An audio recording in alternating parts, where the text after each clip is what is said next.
Hello back. Thank you, Mariana, Kyle, and Silvina for being with us in this panel. A bit of context. We all have seen, we just saw even yesterday, Crunchbase, big headline, the tech ecosystem in Latin America and the Caribbean is booming. Startups have raised over $11.5 billion this year. This is more than the capital that was invested in startups in Latin America and the Caribbean in the 3 previous years combined. Great, this growth sounds great, but we want to make sure that is not just growth for the sake of it. We want to make sure that is growth for a good reason. And startups in the region, we know that they are really maturing, they are becoming more sophisticated. We can see that more international investors are interested because it's no longer a region that is just copy-pasting solutions. We actually have seen even things in deep tech. Companies, for example, like one that was in our portfolio and the portfolio of some of the funds that are here with us today, like NXTP, this company is Satellogic, and Satellogic is now the leader in nanosatellites in the world and went public recently with a SPAC, and is valued at more than $1.1 billion. Who would have thought that? Well, this is just the tip of the iceberg. There is such an important opportunity of bringing this talent in the region and solving the challenges that we are seeing. And if you saw our Tecnolatinas report, which we issued earlier in the year, the time to achieve a $1 billion valuation for startups in Latin America and the Caribbean has decreased tremendously. And of course, we've all seen all the news about the new unicorns that are coming up every day. But it's not enough. Some of this growth is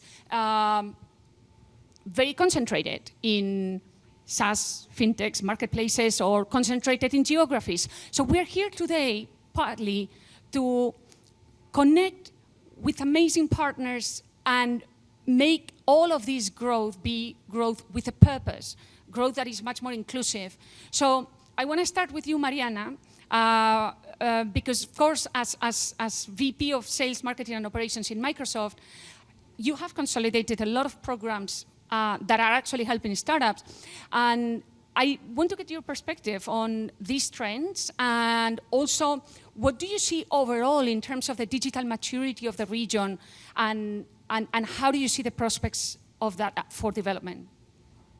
Well, thank you, Irene, and thank you for having us here and with such an amazing panel. So we see different things from digital maturity in the region. So on one side, and you mentioned yourself, you know, all this investment coming to the region, all this creativity, all these new companies. We see big companies and small companies. We see a lot of innovation and transformation happening. And you know, in the new digital economy, all these companies trying to rethink their products, rethink their processes, how they serve their customers, how they serve their own employees. And so all of this is happening. And at the same time, I would say there is another phase of that is the infrastructure that we have across the board everywhere. We see the need of, and I would divide this probably in 3 things. We see the need of internet connectivity everywhere. So you get out of the big cities, you get out of the towns, and you get into the rural areas, and the connectivity is not the same, or it's not even there. So the need of accessibility and connectivity for internet everywhere is one of the key things that we need to make sure that we start developing and that we do much more work there. We're working together, in fact, we're working together with IDB in some of these initiatives, with Airband, and making sure that we have high-speed internet access across the board. We have this already available in Colombia, in Peru. This requires legislation. This requires, you know, public and private companies working together for this. The second one that I would put there is devices, the access to devices. And we partner with companies across the board to make sure that we have more access to devices in different ways. And the third one I would put that probably is the most critical one is skilling. And from a skilling perspective, the ability both in, you know, in the whole region, in every single country, for underserved populations, making sure that everyone has access to skilling and to do this in a way that is inclusive of access to everyone. And the president mentioned we mentioned inclusivity as one of the key things that we need to make sure that we have. And so probably these are just some of them. So going back to your question, the development of digital technology, it also requires all of these things to develop, to grow, and it requires probably all of us working together so we can have a flourishing ecosystem, we can have companies innovating more, and we can have the opportunity for everyone to be able to use digital technology for the next level. Thanks, Mariana, and that's fantastic. I mean, we are seeing also, of course, the growth of big techs themselves, right? Globally, and of course, Microsoft as well. We have in the audience a lot of entrepreneurs that are emerging and are at different stages. How do you connect with them, and how do you, and we have right here, Kyle and Hello. others, how do you support, Mariana, new entrepreneurs? How do you connect Microsoft with all of these new potential of smaller players today, but could be big tomorrow? Absolutely, and I love the question because probably part of Microsoft is a company that has 46 years old, and the way we grew and the way we developed and the way we grew in every country in the world has been by working with a vast ecosystem and by supporting the ecosystem. So we are a company that we provide technology, but we make sure that every single company can provide and build services and different type of solutions on top of that technology. And that is true for startups, that is true for big startups that are going to be big tomorrow, but it's also true for big companies today that are transforming.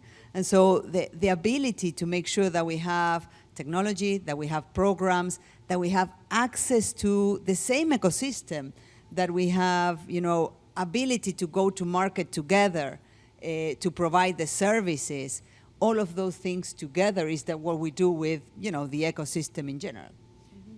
Thanks, Mariana. So, Kyle, you were just going to jump in right there. Tell us, from the Caribbean perspective, and how do you connect with big techs like Microsoft? Yeah. Well, first of all, my name is Kyle Maloney. I'm so happy to be here. And within the Caribbean, TechBeach is the leading ecosystem builder. And how we see the ecosystem, we put it together through a series of summits, through our accelerator program, and now we're working on launching a fund. And we see the Caribbean as very ripe for significant disruption. And in our research recently that we're doing in preparation in partnership with the IDB, we found something really, really, really interesting that not a lot of people would have realized, is that a company called Statista, you guys may be familiar with, did a report where they said countries that are most ready for frontier technologies within Latin America. On top of that list, to no surprise, you probably think Brazil.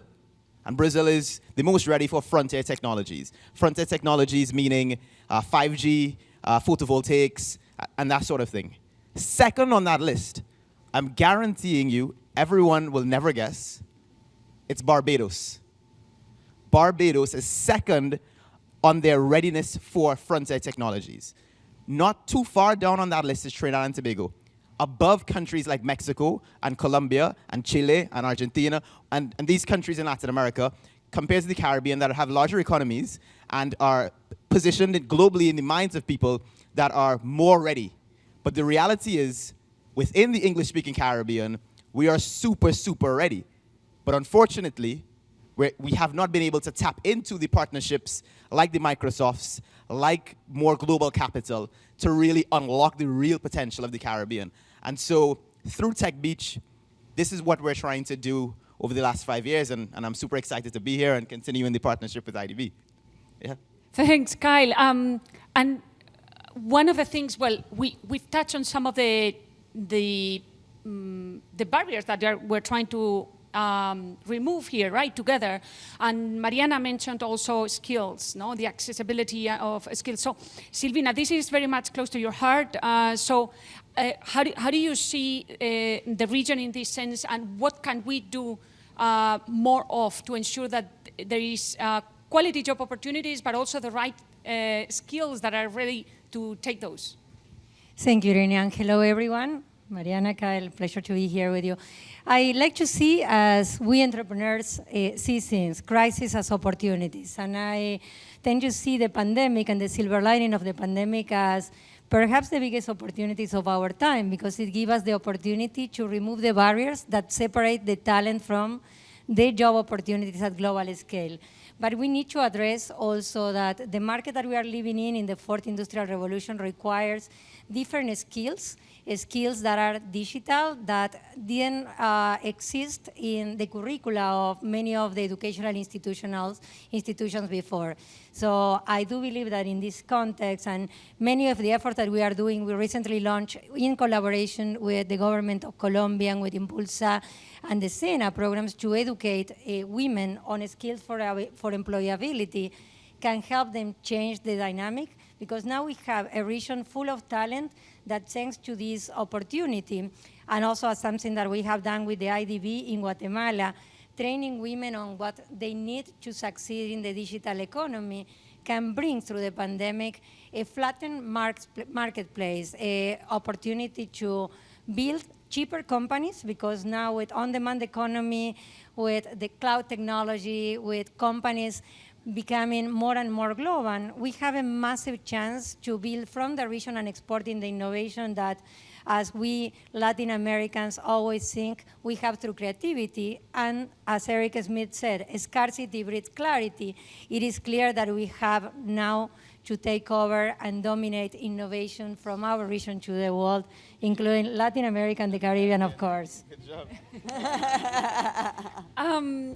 Thanks, Silvina. And I want to go back to both of you on this topic, because one of the things, and why we are here again, is, and the title of this panel, in terms of the relevance of innovation ecosystem post-pandemic, is because we are seeing, all of us, so many opportunities in the region, but we also recognize that it's very fragmented, a very fragmented region. So even, I suppose, for a company like Microsoft to recruit talent in the region, it's not as easy if the market is too fragmented. So what do you think of that? How do you go about it? What do you think also from the Caribbean standpoint, this issue of fragmentation and other things that need to happen for these opportunities to really become attractive and be able to scale?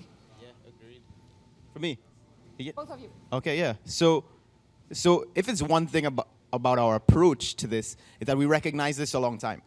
Within the Caribbean, from Trinidad to the northernmost Caribbean island, which actually isn't technically part of the Caribbean, which is Bahamas, the cultures vary wildly. And so you can land in Trinidad and have a totally different experience than if you land in, like, Cuba, obviously, or Dominican Republic, or you land even in Barbados is really different to Trinidad or Jamaica.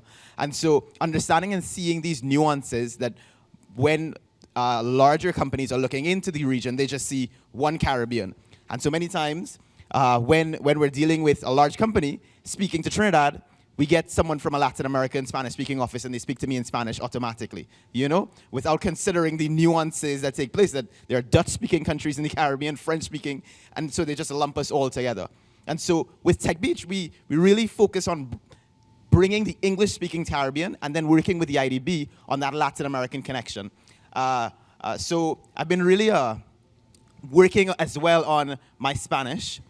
So yo sé un poco palabras porque, pero, oh, wait. That's the Venezuelan girlfriend. Come on. I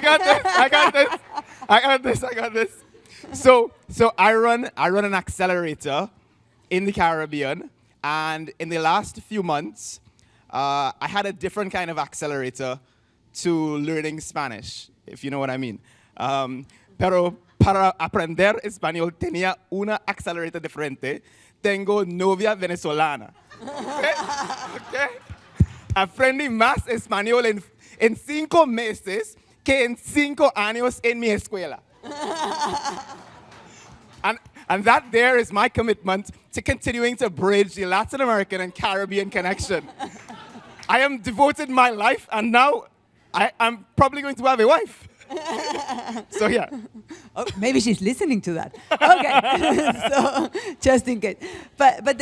So what Kyle is describing is very, very true. So how do you connect such a vast region where we don't necessarily speak all the same language? It's very true. So we have, I think, 3-4 different languages in Caribbean only, and then you have Portuguese and Spanish and different things. And I think that one of the things, in fact, for us, and I'm going to talk about 2 things. Number one is, how are we very local? So we work with local companies in Trinidad, and we work with local companies in Dominican Republic and in Puerto Rico, and then in Colombia and in the rest of the region. So really working with local companies and making sure that we are part of that local economy, which is not the same everywhere. That we develop local skills and skilling, and I'll go back to what Silvina was explaining before, right? Skilling is absolutely critical in this, to develop this next, wave of economic recovery that needs to happen in the region, and skilling is critical. Silvina mentioned the SENA. We work together there with the SENA, and what I love about that example is that it's not just skilling, but it's skilling connected to employability. How do we make sure that we go back to developing the skills that companies need? We launched, I think it was a year ago, or more or less, but a year ago with LinkedIn, a program for skilling across the world. It's in over 240 countries. And just in Latin America, we have 6 million people enrolled in taking training that are free trainings for people to get in different levels of, more technical, less technical, but skillings that they need to get back to work. And then another thing that I know that one is very close to your heart. This one is very close to Silvina's heart because it's about women. And it's about empowering women across the board to make sure that women is probably the most affected category after the pandemia, and in job opportunities and losing jobs and everything. And so it's not just about skilling them, but making sure that we connect them. And I will go back to the startups and how do we make sure that we have specific funds, for example, for women. This one is very close to her heart. We launched a fund called Women Empower in Brazil. We already have, less than 2 years ago, we already have 30 million empowering female. There are nine female founders already working. So I think that all of these things are things that we need to work all together in order to make sure that digital recovery happens across the region. Thanks, Mariana. And I love these examples because this is what we also want to make of IDB Lab Forum, not just these next 3 days, but also what happens after and the whole journey through the year. Because there are so many opportunities, and sometimes all it needs is the connection. So for those female founders listening, you just heard about one if you're based in Brazil, and there are many others you'll hear about. Just on the skilling topic, there is going to be a specific panel on EdTech, and we're going to present a study with Holon IQ, where you can learn a lot about the landscapes of EdTech and how they're working to close these gaps from very basic skills like English, and we have some great entrepreneurs that are working on that here, to more tech skills and soft skills. And we have partnerships with SoftBank and others to work on that aspect of AI skills in the region. So the whole spectrum. So this is a lot of what you're going to be able to know more of, specific opportunities, both in terms of knowledge, connection, partnerships, funding, that you can tap into over the next 3 days and beyond. And I want to then use a few more minutes just to hear more of these examples. So, and maybe also some examples of some companies that are filling in some of these gaps, that are emerging, some of the companies that you've been able to accelerate and that sort of you're excited about in terms of how they can close some of these gaps. Yeah, definitely. Actually, this is the last thing Kirk and I were speaking of. Kirk is my co-founder of TechBeach, Kirk Hamilton. Yeah, he's from Jamaica, I'm from Trinidad. I like to ensure that I recognize Kirk because TechBeach was built through both of us sweating every single day. I think his fiance actually gets jealous at how much time we spend together. But I let her know that we work so hard so we can ensure that she has a good life for her children and everything, you know? So anyways, so back to the point that I was saying. I have a little brain fog sometimes. So Irene, remind me. Some of the companies, yeah. So within our accelerator, we're early stage, as you guys can imagine, but you know how these things can accelerate really quickly, and that is our intention, obviously. The companies within we've done 2 cohorts so far, have raised over $25 million, and for us in our small region, that's a big deal. And demonstration of the quality of companies, and the types of companies are fintech companies, companies that are doing a lot of the localized applications, and so making life a lot easier and smoother within the Caribbean, allowing money transfers, allowing deliveries, transportation, and we're seeing a lot of the funding going into these companies early. And post our first cohort, we've been successful at helping companies raise, I think we're on $4 or $5 million closed now, confirmed exactly, $4 or $5 million closed now within the last 4 months since our first cohort. And so we're really excited by the prospect of the fact that this is our first year, and looking at our partners in Puerto Rico. You guys may be familiar with Parallel 18 and the work Sebastian is doing in Puerto Rico. And they have been like a really good partner and a mentor to us, seeing how much these companies are raising just in Puerto Rico and the impact that they're having. And we are really excited by the promise of what is to come within our region and what we can unlock. So examples also coming from you and Silvina and some of the entrepreneurs. You are helping entrepreneurs not just through, we have of course here with us a lot of venture capital funds, and IDB Lab is an investor in 50 of them. But there are also other funding models that are emerging, and you're working on a crowdfunding model. What are some of these examples that you're seeing that you're excited about? Absolutely, Irene. As entrepreneurs, many people want to give us advice, but we always tell that we want money and we want networks. So one thing that, as you know, for women entrepreneurs, it's quite challenging to raise capital. So I follow a different path. I raise money via global equity crowdfunding, and I raised $50 million and took my company to unicorn status through that. So I saw a path to create alternative funding models using the crowd, like giving the people the power to support entrepreneurs. So as I learned to do this for myself, I launched a platform called Unicorn Hunters alongside with Steve Wozniak, Rosie Rios, the former treasurer of the United States, Lance Bass from NSYNC, and I partner up with different organizations, both from the startup ecosystem. Big shout out to Mariana, and Mariano as well from Microsoft for a Startup, one of our partners, for Impulsa here at Francisco, Corfo, and many different partners as well, to create a platform that will bring through a Shark Tank meet Robin Hood the possibility for entrepreneurs to pitch to celebrities, including Steve Wozniak, and appeal to global audiences so they can crowdfund. And among many of the examples, we launched the first season with 6 companies. We have committed for over $50 million, 1.3 billion impressions, 40 million views, which is almost at the ranking of Shark Tank. But the most important is entrepreneurs talking to people, pitching their businesses to the world. Markets like Saudi Arabia, Emirates, Mexico, Colombia, Chile, and Argentina, and entrepreneurs that we are presenting from Latin America. 2 of them, one from Chile will air very soon in 2 weeks in our show, and we have one from Mexico, raising millions of dollars to global equity crowdfunding. So my message is, think outside the box, skirt the rules, don't break them, just bend them, make sure that you do things that are perfectly legal, and appeal to the people, because people can back your business. And as we always said, entrepreneurs need money and need access. So we can give these entrepreneurs the money and the access that they need and partner with them, hopefully to build the next billion-dollar company. Thank you, Silvina, and thank you for some of these examples. Do you want to add anything on these examples?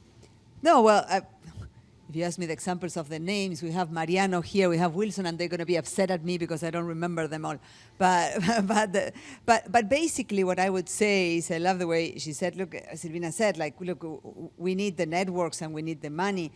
Microsoft just launched in October the next version, the new version of Microsoft for Startups, that is the Founders Hub, with the deep belief that every founder has needs to have the opportunity to connect and to have access to technology and to start their idea, no matter where they are, at what stage that idea is, but to start their idea and develop it and take it to whatever level they can take it.